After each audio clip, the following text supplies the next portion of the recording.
नमस्कार. केडी चौधरी डाळिंब यार्ड पुणे येथे सर्व शेतकरी बांधवांचं मनापासून स्वागत आहे. आज आपण एवढ्या संख्येने या ठिकाणी आलेला आहात आणि मी विचारू इच्छितो की प्रथमतः आज नवीन प्रथमतः कोण आले या ठिकाणी मार्केटला माल घेऊन? तुम्ही ठीक आहे. तर तुमचं नाव सांगा प्रथमतः. माझं नाव अप्पासाहेब एकनाथ निकम. अच्छा. श्रीमंता. बरं. या ठिकाणी आलेले. बरं, तुम्ही कशा माध्यमातून आला? कुठून माहिती मिळाली तुम्हाला? आता मला आमच्या शेजाऱ्याकडून माहिती भेटली व इथं चांगल्या योग्य प्रकारे म्हणजे भाव भेटला जातो व तिथं कोणत्याही प्रकारची लुटू होत नाही. अशा माहिती मिळाली. माहिती मिळाल्यानंतर तुम्ही तर आले. आता आजचा अनुभव काय झाला तुमचा? काय नाही, तसं नाही. राहण्याची सगळं योग्य पद्धतीने सोय इथं व्यवहार सगळं व्यवस्थित होतात म्हणून आम्ही इथं. आणि तुम्हाला ते जाणवलं का तुम्हाला? हो, एकदम व्यवस्थित. दुसऱ्याने सांगितलं म्हणून तुम्ही ऐकू माहिती राहिले? इथं आल्यावर आम्हाला चांगल्या प्रकारे म्हणजे भेटलं. अच्छा, म्हणजे एकदम समाधानी तुम्ही आहात. शॉर्टिंगच्या बाबतीमध्ये, निलावाच्या बाबतीमध्ये, रेटच्या बाबतीमध्ये सगळं समाधानी आहे. ठीक आहे. तुम्ही सांगा तुमचं नाव. करमाळ तालुक्यात आलेलं, जिल्हा सोलापूर. तर काय अनुभव राहिला तुमचा? कशा माध्यमातून आले तुम्ही इथपर्यंत? कोणी माहिती? युट्यूबवर पाहिला.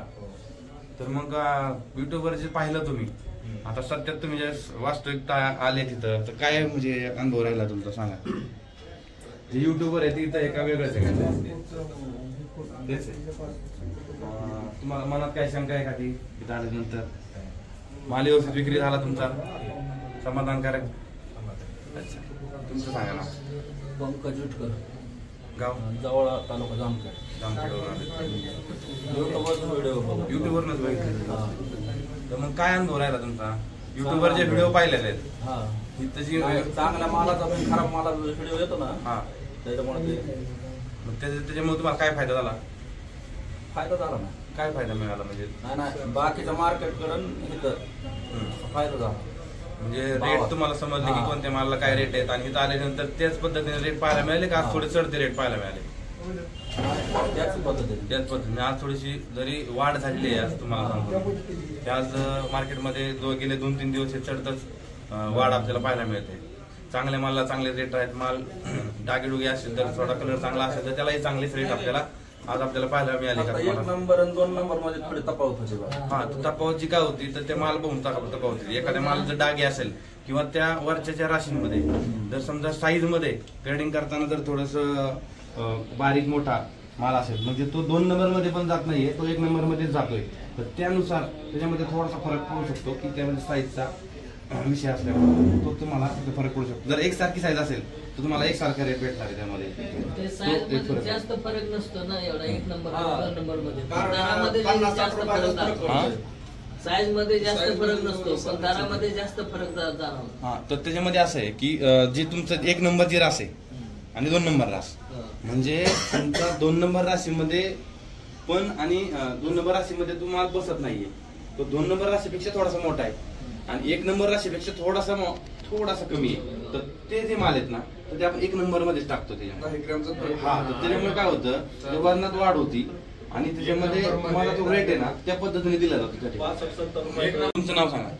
प्रथमेश अनिल चव्हाण. किती दिवस झाले आता इथं? किती दिवस झाले? माझा माल तसा 3 वर्ष झाले इथे येतोय. म्हणजे मी काय तुमच्याशी कॉन्टॅक्ट पण केलं नव्हतं, काय नव्हतं. आमच्या शेजारील शेतकरी आहेत, त्यांच्या अनुभवानुसार मी 3 वर्षापासून तुमच्याकडे माल पाठवतो. 4थं वर्षी. या वर्षी म्हणजे मी अनुभव घेण्यासाठी आलो की बाबा इथं काय असते नक्की, कसं असते सगळं ऐकून होतं. इथं कॅमेरे, इथं सगळा माल चालतो, खराब माल चालतो, सगळा माल जातो. 1 रुपयाचं पण इकडे तिकडे होत नाही. पट्टी पण जे डेटला दिलेली त्या डेटला येते. परंतु अनुभव म्हणून मी आलो. काल आल्याच्या नंतर आनंद झाला. कालच्या पेक्षा आजच्या रेट मध्ये तफावत आहे. 8-7-8 रुपयाची तफावत. 100% म्हणजे काय वाढ का? वाढ 100% वाढलेली आहे रेट. कारण काल तेवढंच वक्कल होतं माझं, आज पण तेवढंच रेट मध्ये पण फरक आहे. आनंद झाला. म्हणजे जे तुम्ही ऐकलं पाहिलं ते तुम्हाला इथं सत्यात आल्यानंतर सत्यात आलं. पण जास्त माहिती मिळाली. त्याच्यापेक्षाही चांगला आल्यानंतर मग इतरचे शेतकरी जागेवरती देतात किंवा थोडस मार्केटिंगचा अभ्यास करताना कमी पडतायत, त्या इतर शेतकऱ्यांसाठी तुम्ही काय सांगाल? नाही, त्यांनी एकदा येऊन अनुभव घेतला पाहिजे. इथं आल्याशिवाय अनुभव येणार नाही. इथं आल्यानंतरच आपला निर्णय चेंज होईल. 100% चेंज होईल. मग तुम्ही समाधानी आहात एकंदरीत? 100% समाधानी. ठीक, धन्यवाद.